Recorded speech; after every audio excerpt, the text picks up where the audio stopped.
You have two choices. You can have $100 billion in the bank, $100 billion. You're almost as rich as Oprah, but you're in hospice with stage 4 cancer. Or you're absolutely healthy and vibrant, brimming with energy and full of life, but you have no money in the bank and you'll only ever make $40,000 a year for the rest of your life. That's not much money today, but you will be able to at least pay your bills. You'll get by. $100 billion in the bank and stage 4 cancer, or $40,000 a year, but vibrant and healthy. Which would you choose? Which is more valuable, wealth or health? You can have both, but health must be your first goal. For without it, the wealth is nothing more than paper and possessions.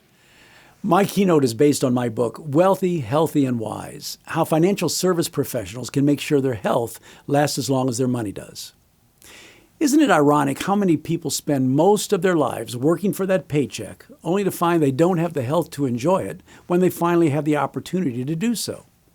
And from your perspective, their lack of high-level health during their working years affects their performance on the job, too. If you're involved in planning an upcoming meeting, I'll be glad to send you a complimentary copy. Just contact my office. Now, I don't talk to financial services groups about how to make money. I help people who already know how to make money, but want to live long and well enough to enjoy the money they make. What I share can literally save the life of some people in your audience. Can you get a better value than that? Thank you. Thank you. Hey, could I see a show of hands, please? How many of you in this room would like to look better, travel the world, and double your current income? Yes! I can help you with none of those things.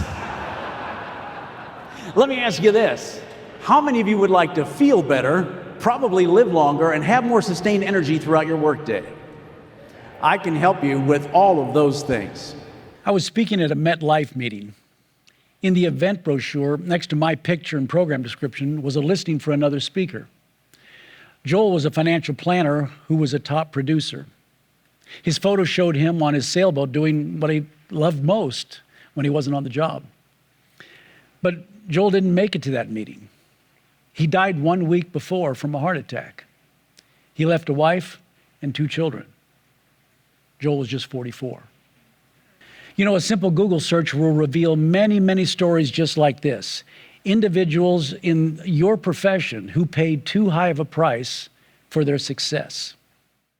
As I work with those in your field, something I consistently see is that the stresses they face on a daily basis are taking a great toll. The price of success often comes at the expense of their physical health. They struggle with eating habits that are not the best, alcohol consumption that just adds more calories, and a number on the scale that just keeps going in one direction. Now, this whole topic can get confusing, especially when it comes to weight control, especially when it comes to exercise, too. For example, this next man is confused about exercise. He's confused about exercise. See? He's confused. His dog is skinny, that's good. You know, surely the goal of life isn't simply to have enough money to someday pay all your medical expenses. Surely after all those years of work, you should be able to relax, do what you want, and be healthy enough to enjoy it all. These next 2 guys are confused about exercise as well. They're taking the escalator to the fitness center. They're confused.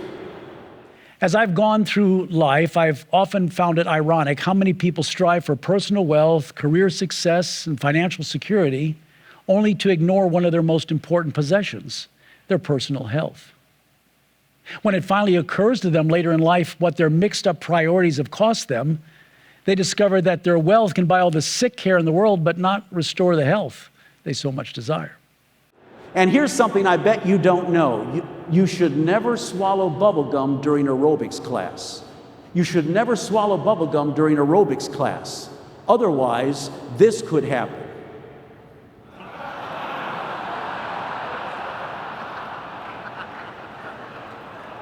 So don't do that. Hey, everything's related. Yes, it's important to be healthy, but life isn't near as much fun if you're broke. You need money, but it's not of much value if you're sick. How many of you would agree with me that there's people out there who are pretty much dyed-in-the-wool pessimists? Do you know these people, pessimists? And let me ask you, why did you marry them? Why did you do that? That doesn't make any sense. People who study this kind of thing tell us that once you're set, either as an optimist or a pessimist, you're pretty well set for life unless you purpose to change that, and only you are the one that can change it.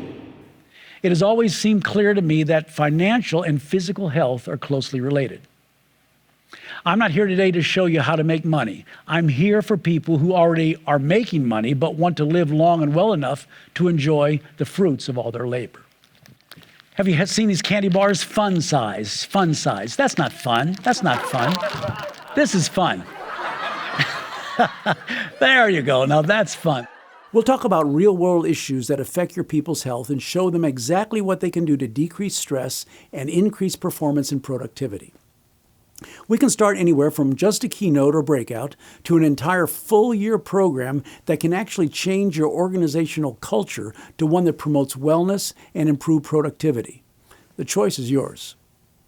So let's talk about what you'd like to accomplish in your meeting and see if we can put together a program that'll be a home run for you and your people.